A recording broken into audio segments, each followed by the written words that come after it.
Hi hello friends, എല്ലാ കൂട്ടുകാർക്കും നമ്മുടെ ഇന്നത്തെ എപ്പിസോഡിലേക്ക് സ്വാഗതം കേട്ടോ. അങ്ങനെ ഗംഗപ്രസാദ് നമ്മുടെ കാർത്തികിനെ കാണാൻ വേണ്ടി വഴിയരികിൽ നിൽക്കുന്നുണ്ട്. കാർത്തിക് അടുത്ത് പറയുന്നുണ്ട്, നീ മര്യാദയ്ക്ക് സ്വത്തുക്കളൊക്കെ എന്റെ പേരിൽ എഴുതരാൻ പറ, നിന്റെ തള്ളയെടുത്ത്, അല്ലെങ്കിൽ എന്റെ അച്ഛൻ പോയെടുത്ത് നിങ്ങൾക്കും എത്രയും പെട്ടെന്ന് ഞാൻ നിങ്ങളെ എത്തിക്കാമെന്ന് പറയാണ്. നിനക്ക് നാണൂലേടാ ഇങ്ങനെയൊക്കെ പറയാനായിട്ട്? പറയും, ഞാൻ എന്തായാലും പറയും എന്ന് പറഞ്ഞു. ഇയാള് സ്വത്തുക്കളൊക്കെ നിങ്ങളുടെ പേരിൽ എഴുത്തരൊന്ന് അറിഞ്ഞെങ്കിൽ നേരത്തെ തന്നെ അയാളെ യമപുരിക്ക് അയച്ചാനെ. നാണമില്ലാത്തവൻ എന്ന് കാർത്തിക പറയുമ്പോ, ഞാൻ നിന്റെ അടുത്തൊരു കാര്യം പറയാം. നിങ്ങൾക്ക് എടുക്കാനുള്ള എന്തെങ്കിലും നക്കാപ്പിച്ച സ്വത്തുക്കളിൽ നിന്ന് എടുത്തിട്ട് ബാക്കി സ്വത്തുക്കൾ എന്റെ പേരിൽ എഴുതിത്തരാൻ നോക്ക്. അല്ലെങ്കിൽ നീ സ്നേഹിക്കുന്നവരും നിന്നെ സ്നേഹിക്കുന്നവരെല്ലാം തന്നെ ഓരോന്നായിട്ട് ഇല്ലാതായിക്കൊണ്ടിരിക്കും. ഞാനിവിടെ ഒരു കൂട്ടക്കൊല കഴിഞ്ഞിട്ടേ പോവുള്ളൂ. പറഞ്ഞത് മനസ്സിലായോ എന്നൊക്കെ പറഞ്ഞിട്ട് നമ്മുടെ ഗംഗപ്രസാദ് അവിടെ നിന്ന് പോവാട്ടോ. കാർത്തികക്ക് ആകെ ടെൻഷനും പേടി ഒക്കെ ആവുന്നുണ്ട്. അതിനുശേഷം കാണിക്കണ കല്യാണിനെയാണ്. കല്യാണിയും വരുണും നിതയും അതുപോലെ തന്നെ നമ്മുടെ നിശയെ കൂടിയിട്ട് ഇങ്ങനെ കല്യാണ ഡ്രസ്സൊക്കെ ഇങ്ങനെ നോക്കിക്കൊണ്ടിരിക്കണം. അപ്പൊ നിതയെടുത്ത് ഇപ്പൊ ചോദിക്കുന്നുണ്ട്, ഈ കല്യാണ ഡ്രസ്സൊക്കെ നിതക്ക് ഇഷ്ടമായോ എന്ന്. കല്യാണി ചോദിക്കുമ്പോ ഇഷ്ടമായി, ഒത്തിരി ഇഷ്ടമായി. ഇഷ്ടപ്പെടാതിരിക്കാൻ എന്താ, ലക്ഷങ്ങൾ വിലയുള്ള തുണിയല്ലേ, എനിക്ക് ഒത്തിരി ഇഷ്ടമായി എന്ന് പറയുമ്പോ വരുൺ പറയുന്നുണ്ട്, അതെ ഈ ഡ്രസ്സെല്ലാം തന്നെ മനോഹറിന്റെ സംഭാവനയാണ്. എന്റെ അച്ഛൻ കോടിക്കണക്കിന് രൂപയല്ലേ കൊടുത്തിരിക്കുന്നത്, അതുകൊണ്ട് അവൻ പൈസ ചെലവാക്കാൻ അവൻ ഒരു മടിയുമില്ല എന്ന് പറയാണ്. കല്യാണി പറയുന്നുണ്ട്, എന്തായാലും മനോഹരൻ നമ്മൾ കൊടുക്കാൻ പോണ ദിവസമാണ് വരാൻ പോണത്. അതിന് കുറച്ച് ദിവസങ്ങൾ മാത്രമേ മുമ്പിലുള്ളൂ. അവൻ എന്തായാലും കുടുങ്ങുന്നുള്ള കാര്യത്തിൽ ഒരു സംശയമില്ല. പക്ഷെ അപ്പോഴും ശത്രുക്കളുടെ എണ്ണം കൂടിക്കൊണ്ടിരിക്കുകയാണ്. വേറൊരു തരത്തിൽ ഞാൻ പറഞ്ഞില്ലേ, ജീവിക്കാൻ സമ്മതിക്കാത്ത ഒരുത്തിനെ കുറിച്ചിട്ട് അവന്റെ ശല്യം കൂടി വരുവാണ്. അവൻ എത്ര വിദഗ്ധമായിട്ട് എന്നെയും കിരണേട്ടനെ വീട്ടുകാരെയൊക്കെ പറ്റിച്ച് വീട്ടിലേക്ക് കയറി വന്നത് എന്ന് പറയുമ്പോ വരുൺ പറയുന്നുണ്ട്, കല്യാണി ചേച്ചി വിഷമിക്കേണ്ട, അവനെ നമുക്ക് എന്തെങ്കിലുമൊക്കെ ചെയ്യാന്നേ എന്ന് പറയുമ്പോ കല്യാണി പറയണ്ട്, വരുണേ നിങ്ങൾ വിചാരിക്കുന്ന പോലെയല്ല, അവൻ ഭയങ്കര കരുത്തനാ. മനസ്സുകൊണ്ടും ശരീരം കൊണ്ടും ബുദ്ധി കൊണ്ടൊക്കെ ഭയങ്കര കരുത്തവനാ. അല്ലെങ്കിൽ കിരണേട്ടന്റെ അച്ഛനെയൊക്കെ ഒരുപോലെ ഉപദ്രവിക്കാൻ അവന് സാധിക്കില്ലല്ലോ. കിരണേട്ടൻ കിടന്ന കിടപ്പ് കിടക്കണമെന്ന അവന്റെ വിചാരം. അതുകൊണ്ട് മാത്രമാണ് അവൻ കിരണേട്ടനെ ഉപദ്രവിക്കാൻ വേണ്ടി വീണ്ടും വരാതിരുന്നത്. അവന്റെ കരുത്ത് ഓരോ ദിവസം തോറും കൂടി വരുവാണ്. പക്ഷെ ഞാനും കിരണേട്ടനൊന്നും പേടിക്കില്ല. ഞങ്ങൾ രണ്ടുപേരും ഇല്ലാതായാലും ഞങ്ങളെ സ്നേഹിക്കുന്നവർ കൂടെ ഒരു ബുദ്ധിമുട്ടോ ഒരു വിഷമോ ഉണ്ടാവാൻ പാടില്ല. അത്രമാത്രമേ എനിക്കും കിരണേട്ടനെയൊക്കെ ആഗ്രഹമുള്ളൂ. അതതിന്റെ വഴിക്ക് എന്താച്ച് നടക്കട്ടെ. എന്തായാലും കല്യാണ ദിവസം നമുക്ക് നമ്മൾ വിചാരിച്ച പോലെ തന്നെ നടക്കണം. പിന്നെ ഓഡിറ്റോറിയൊക്കെ ബുക്ക് ചെയ്തോ കല്യാണി ചേച്ചി എന്ന് ജുബാന ചോദിക്കുമ്പോ, ബുക്കൊക്കെ ചെയ്തു, ഒരുപാട് പോഷായിട്ടുള്ള ഓഡിറ്റോറിയം അല്ല, എന്നാലും കുഴപ്പമൊന്നും ഇല്ലെന്ന് പറയുമ്പോ വരുൺ പറയണ്ടോ, അതൊക്കെ മതി ചേച്ചി, നമുക്കധികം ബന്ധുക്കളൊന്നും ഇല്ലല്ലോ, കുറച്ചു പേര് മാത്രമല്ലേ വിളിക്കുന്നുള്ളൂ. അതെ, എന്തായാലും മനോഹറിനെ പോലത്തെ ഒരാള് കുടുങ്ങാമണ ദിവസമല്ലേ, നല്ലൊരു ദിവസം തന്നെയാണ് എന്നൊക്കെ പറഞ്ഞിട്ട് കല്യാണി പറയണ്ടേ, തന്നെ ഇറങ്ങട്ടെ എന്ന് പറയാണ്. കല്യാണിച്ച് വിഷമിക്കൊന്നും വേണ്ട കേട്ടോ, അവനെ നമുക്ക് എന്തെങ്കിലുമൊക്കെ ചെയ്യാമെന്ന് വരുൺ പറയുന്നുണ്ട്. ഓക്കെ എന്നൊക്കെ പറഞ്ഞിട്ട് കല്യാണി അവിടെ നിന്ന് ഇറങ്ങും കേട്ടോ.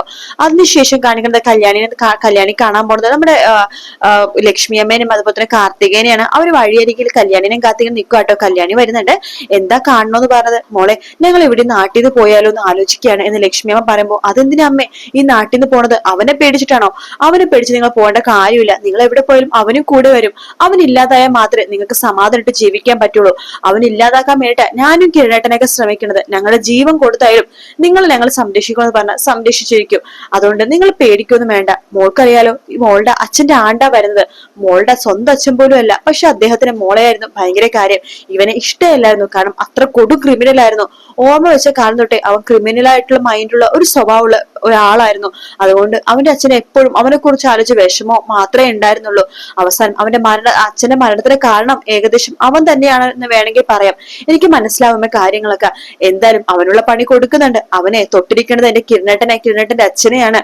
അതുകൊണ്ട് അവരെന്തായാലും അവന് പണി കൊടുത്തിരിക്കും. പിന്നെ ഞാൻ പറഞ്ഞില്ല അമ്മേ, എനിക്കും കിരണേട്ടന് എന്ത് പറ്റിയാലും ഞങ്ങൾക്ക് ഒരു കുഴപ്പമില്ല. നിങ്ങളെ ഞങ്ങൾ സംരക്ഷിക്കുമെന്ന് പറഞ്ഞാൽ സംരക്ഷിച്ചിരിക്കും.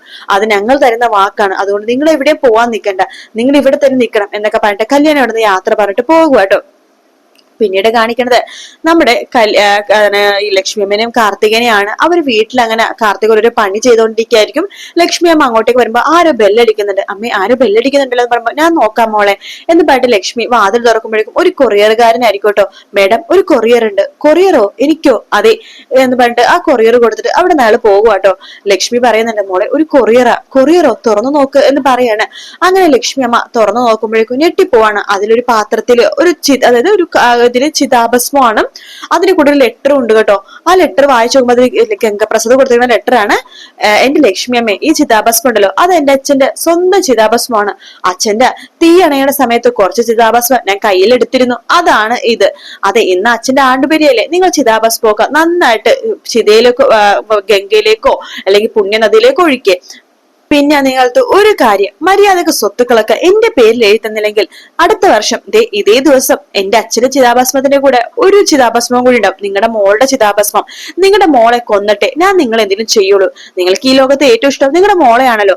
അവൾ എന്തായാലും മരിക്കും, പക്ഷെ അതിനു മുമ്പ് ഞാൻ തന്നെ അവളെ എമ്പൂരിയിലേക്ക് അയക്കും. എന്നിട്ട് നിങ്ങൾക്ക് നിങ്ങളുടെ ഭർത്താവിന്റെയും നിങ്ങളുടെ മോളുടെ ഒക്കെ ചിതാഭസ്മം ഒരുമിച്ച് എന്താച്ചാ ചെയ്യാം എന്ന് പറഞ്ഞിട്ട് ഇങ്ങനെ എഴുതി വെച്ചിരിക്കുകയാണ്. അതിനുശേഷം അവസാനം എഴുതിയിട്ടുണ്ട്, നിങ്ങൾക്ക് നിങ്ങളുടെ ഇഷ്ടമുള്ള നിങ്ങൾക്ക് ഇത്രോ നാൾ നിങ്ങൾ ഭർത്താവായി നിന്ന് എന്റെ അച്ഛന്റെ സ്വത്തിൽ നിങ്ങൾക്കും അവകാശമുണ്ട്. അതിൽ നിന്ന് വരെ നക്കാപ്പിച്ച് എടുക്കാൻ വേണ്ടി ഞാൻ പറഞ്ഞല്ലോ, നക്കാപ്പിച്ചെടുത്ത ബാക്കിയെല്ലാം എന്റെ പേരിൽ എഴുതി വെച്ചിട്ട് ആസവ് ലക്ഷ്മി അമ്മേ, അല്ലെങ്കിൽ നിങ്ങളുടെ മോള് മരിച്ചിരിക്കും. ഇത് ഗംഗപ്രസാദ പറയണത് എന്നാണ് ലെറ്ററിൽ എഴുതിയിരിക്കുന്നത് കേട്ടോ. അത് വായിക്കുന്നത് നമ്മുടെ ലക്ഷ്മിക്ക് ആകെ ടെൻഷൻ ആവാണ്. കാർത്തിക പറയണ്ട, അമ്മ ഇങ്ങനെ ടെൻഷൻ ആവല്ലേ, ഒരിക്കലും സ്വത്തുക്കൾ അവന്റെ പേരിൽ എഴുതി കൊടുക്കരുത്, ഞാൻ മരിച്ചാലും കുഴപ്പമൊന്നും ഇല്ല എന്ന് പറയണം മോളെ എന്ന് പറയുമ്പോഴേക്കും അമ്മ ഞാനൊരു കാര്യം പറയാം, ഈ സ്വത്തുക്കളൊക്കെ കിരണിന്റെ കരന്റെ പേരിൽ എഴുതി കൊടുത്താലോ, നമ്മുടെ ഒരു സ്ഥാപനം അവരുടെ പേരിൽ എഴുതി കൊടുത്തു, ഇനി സ്വത്തുക്കളും കൂടി എഴുതി കൊടുത്താലോ മോളെ. അങ്ങനെയൊക്കെ എഴുതി കൊടുത്തതിന് ആ ഗംഗപ്രസാദ് അറിയില്ലേ, അവൻ കിരണിനെ കണിയൊക്കെ വീട്ടിൽ കയറി ആക്രമിക്കില്ലേ. അമ്മ ഇങ്ങനെ പേടിച്ചിട്ട് കാര്യമല്ലോ, നമ്മൾ എന്തെങ്കിലും ചെയ്തേ പറ്റൂ എന്ന് പറയാണ്. ഇന്ന് അച്ഛന്റെ ഓർമ്മ ദിവസമായിട്ട് പോലും അവൻ നല്ലൊരു കാര്യം പോലും ചെയ്യുന്നില്ലെന്ന് അമ്മ കണ്ടില്ലേ, അതുകൊണ്ട് നമ്മൾ എത്രയും പെട്ടെന്ന് എന്തെങ്കിലും ചെയ്തേ പറ്റൂ അമ്മേ എന്ന് കാർത്തികേയൻ പറയാണ്. അതിനുശേഷം കിരണിനെയും കല്യാണിനെ കാണിക്കണത്, കിരൺ ഓരോരോ കാര്യങ്ങൾ ആലോചിച്ചുകൊണ്ടിരിക്കട്ടോ. ഗംഗപ്രസാദനെ ആദ്യമായിട്ട് കണ്ടതും പരിചയപ്പെട്ടതും എല്ലാം തന്നെ ആലോചിക്കുകയാണ്. ആ സമയത്ത് കല്യാണി അങ്ങോട്ടേക്ക് വരുന്നുണ്ട്. കിരൺ പറയണ്ടേ, എന്നാലും അവൻ എന്തൊരു ക്രൂരനാണല്ലേ, സ്വന്തം അച്ഛന്റെ ചിതാഭസ്മം എടുത്ത് പാഴ്സലായിട്ട് അയച്ചു കൊടുത്തിരിക്കുന്നു. അവന്റെ ഒരു മനസ്സ്, അവന്റെ മനസ്സൊന്നും ഇല്ല കിരണേട്ടാ. അതെന്താ കാരണം എന്നറിയാവോ, അവനെ സ്നേഹിക്കാനും സ്നേഹിക്കപ്പെടാനും ഈ ലോകത്ത് ആരുമില്ല. അതിന്റെ ധൈര്യം അവന്, അതിന്റെ കോൺഫിഡൻസ് അവൻ എന്തായാലും നമ്മളെ രണ്ടുപേരും ഇല്ലാതാക്കുമെന്ന് പറഞ്ഞിട്ട് നടക്കുക. കിരണേട്ടൻ കിടപ്പിലായതുകൊണ്ട് മാത്രം കിരണേട്ടനെ വെറുതെ വിട്ടിരിക്കുന്നത്. എന്നെ അവൻ ടാർഗറ്റ് ചെയ്തിരിക്കുന്നത്. എന്നെ എന്ത് ചെയ്താലും എനിക്കൊരു കുഴപ്പമില്ല കിരണേട്ട, ഞാൻ പറഞ്ഞല്ലോ, ഞാൻ മരിച്ചാലും എനിക്കൊരു പ്രശ്നവുമില്ല. കാർത്തിക ചേച്ചിക്കും കാർത്തിക ചേച്ചിയുടെ അമ്മക്കും ഒരു അപകടം പറ്റരുത് കല്യാണി, അത് തന്നെയാ എന്റെ ആഗ്രഹം. എന്നെ അവൻ എന്ത് ചെയ്താലും എനിക്കൊരു കുഴപ്പമില്ല കല്യാണി. ഈ കിടപ്പിന്ന് ഞാൻ എഴുന്നേറ്റാലോന്ന് ആലോചിക്കുക. വേണ്ട കിരണേട്ട, കിരണേട്ടൻ ഇപ്പൊ എഴുന്നേക്കരുത്. കിരണേട്ടൻ എഴുന്നേറ്റ് കഴിഞ്ഞാൽ നമ്മൾ വിചാരിച്ച പോലെ പ്ലാനിങ്ങും കാര്യങ്ങളും ഒന്നും നടക്കില്ല. കിരണേട്ടൻ കിടപ്പിലാണെന്നുള്ള ധൈര്യത്തില അവൻ കുറച്ചെങ്കിലും അടങ്ങിയിരിക്കുന്നത്. അതുകൊണ്ട് കിരണേട്ടൻ എന്തായാലും ഇപ്പൊ കിടക്ക തന്നെ ചെയ്താൽ മതി. അവന്റെ ടാർഗറ്റ് ഞാനാണല്ലോ, എനിക്കറിയാം അവൻ എന്ത് ചെയ്യണമെന്നുള്ളത്, ഞാൻ ചെയ്തോളാം എന്നൊക്കെ കല്യാണി പറയുന്നുണ്ട്. പിന്നീട് കാണിക്കുന്നത് നമ്മുടെ രാഹുലിനെയാണ്. രാഹുൽ പതുക്കെ എഴുന്നേറ്റിരിക്കാനൊക്കെ ചെറുതായിട്ട് തുടങ്ങി കേട്ടോ. അത് കണ്ടുകൊണ്ട് നമ്മുടെ മനോഹർ അങ്ങോട്ടേക്ക് വരുന്നുണ്ട്. ആഹാ, ചെറുതായിട്ട് എഴുന്നേറ്റ് ഇരിക്കാനൊക്കെ തുടങ്ങിയാലോ, അപ്പൊ എന്റെ കല്യാണത്തിന് വരുവല്ലേ. എടാ നീ എന്തിനാടാ എന്നെ കൊണ്ട് ഇങ്ങനത്തെ മഹാപാപമൊക്കെ ചെയ്യിപ്പിക്കണത്? അതെ, ഞാനല്ല, ഏറ്റവും കൂടുതൽ ഈ ലോകത്ത് മഹാപാപം ചെയ്തിരിക്കുന്നത് നിങ്ങളാണ്. ഞാൻ ഒരാളെ കൊല്ലണോന്നോ ഒന്നും വിചാരിക്കാറൊന്നുമില്ല. കല്യാണം കഴിക്കണം, അവര് സ്വത്തുക്കളൊക്കെ മേടിച്ചിട്ട് അവരെ ഉപേക്ഷിക്കണം, അത്രേ ഉള്ളൂ. പക്ഷെ നിങ്ങൾ അങ്ങനെയല്ല, ഒരാളെ കൊല്ലണോന്നോ മടക്കണോന്നോ തിരിക്കണമെന്നൊക്കെ ആലോചിക്കുന്ന ആളാ നിങ്ങള്. ആദ്യം നിങ്ങൾ നിങ്ങളുടെ പെങ്ങളെ ചതിച്ചു, പിന്നെ അവളൊരു സംസാരിക്കാൻ കഴിവില്ലാത്ത ഒരു പാവപ്പെട്ട സ്ത്രീനെ ചതിച്ചു. ആ സ്ത്രീ അവിടെയുണ്ട്, അവിടെ മോളെ ഒരു നോക്ക് കാണാൻ പോലും പറ്റാതെ വിഷമിക്കുന്ന ഒരു അമ്മ.